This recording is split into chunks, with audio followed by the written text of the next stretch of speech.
the AFRTS News Center in Washington, this is the 2-Minute Report. I'm Petty Officer Quinn Litton. On this edition, military housing.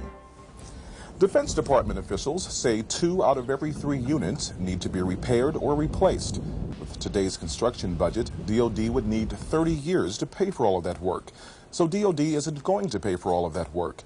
In fact, DoD might solve the problem in 10 years and get better housing by not paying for all of that work.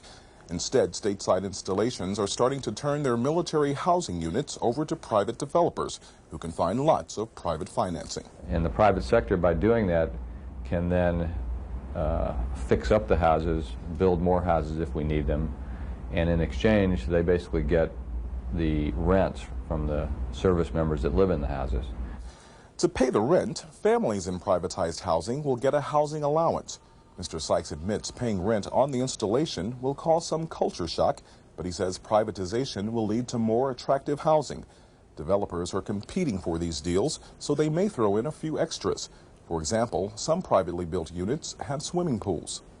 And the services clearly are doing this to make the quality of the housing better, not to mention the fact that we have all this housing that's deteriorated that we're going to make better. So it's about quality of life and providing good housing for the soldiers and sailors and airmen and Marines out there.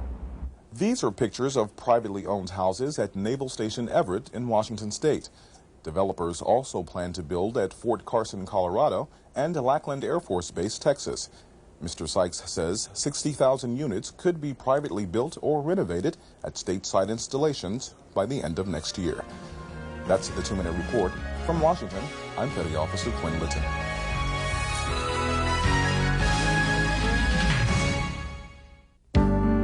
On 2-Minute Plus, look at one of the first privatized housing programs in the country at Naval Station Everett in Washington State.